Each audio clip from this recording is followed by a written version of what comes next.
Hi everyone, our bodies are magnificent. From the moment of conception to every breath we take in adulthood, we are being shaped, sculpted, and directed, not just by environment, not just by willpower, but by deep internal forces that guide our development from the inside out. And at the center of much of that incredible transformation lies one of nature's most powerful tools, hormones. Hormones are not just chemical messengers. They are the unseen sculptors of our identity. They're the architects that help shape who we become physically, mentally, and emotionally. Nowhere is this more profound than in the process of sexual development, which begins long before we're even born and continues through childhood, adolescence, and even into adulthood. Let me tell you this, understanding how hormones influence our development is not about biology for the sake of biology. It's about empowerment. Because when you understand what's driving your body and your brain, you gain the ability to better direct your life. Let's start at the beginning. Inside the womb, a tiny embryo forms. That embryo carries chromosomes, either Roman 20 or XY. That genetic information housed in every cell determines the gonads the embryo will form, ovaries or testes. And this is where hormones enter the story.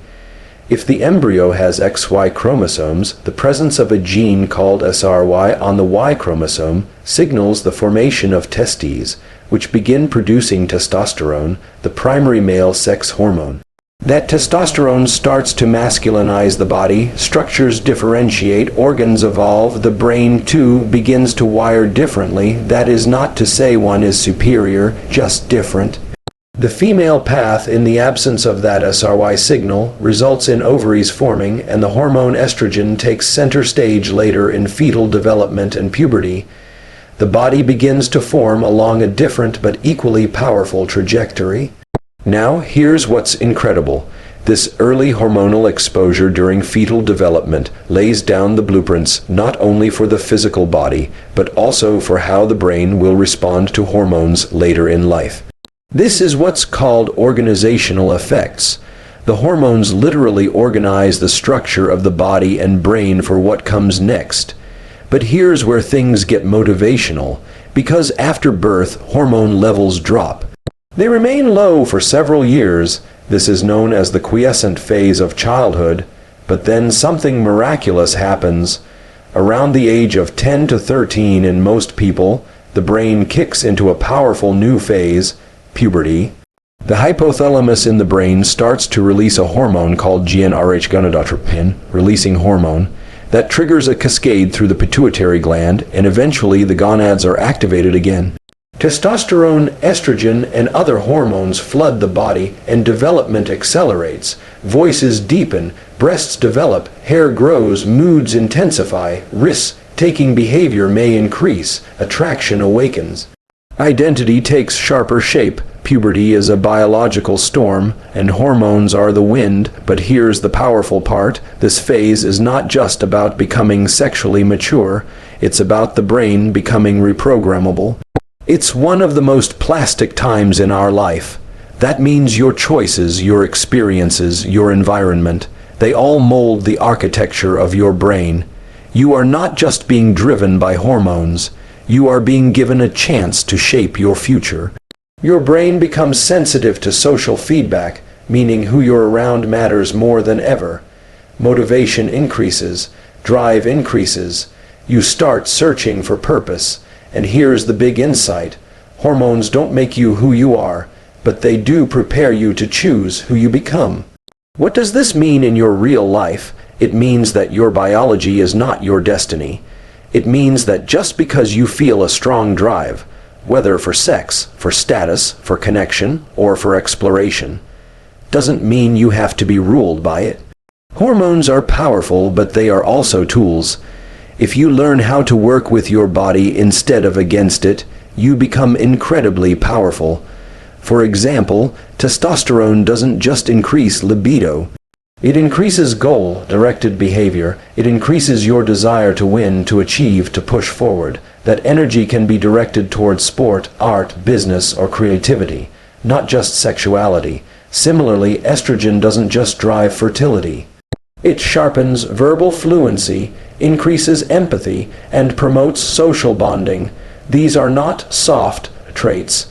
These are superpowers for leadership, teaching, negotiation, and strategy. Hormones give us access to capacities. But it's discipline, awareness, and intention that determine how we use them. We must also address this. No two people have identical hormone levels. There's a wide natural variation in testosterone, estrogen, progesterone, and other hormones. Some people feel more aggressive, some feel more nurturing, some feel intense sexual drive, others feel almost none. None of this is abnormal. What matters is recognizing your baseline and working with it. There's also the topic of gender identity and how people experience their own body and mind. While chromosomes and hormones influence development, human experience is deeply complex. The structure of the brain, the sensitivity to hormones, the influence of environment and psychology all play a role. Science recognizes that gender and sexual identity do not always align with biology in a one-to-one fashion. That's not weakness, that's reality, that's humanity. Your journey is your own, and whether you feel aligned with typical patterns or not, you are still shaped by biology, and still empowered to direct your life meaningfully. Now, one of the most important things I can tell you is this: hormones continue to play a role throughout your life. Your habits, your nutrition, your sleep, your exercise, all of these influence your hormone levels. For men, testosterone begins to decline in midlife. For women, estrogen dramatically decreases after menopause, but again, this is not a limitation. This is simply a new chapter of development. You are always becoming. Let me say that again, you are always becoming. Your biology is not static. You are not finished. You are dynamic. If you want more focus, better mood, or improved energy, optimizing your hormones through consistent behaviors like getting morning sunlight, resistance training, quality sleep, and stress management can radically transform your life. Hormones respond to your lifestyle, and lifestyle is a choice.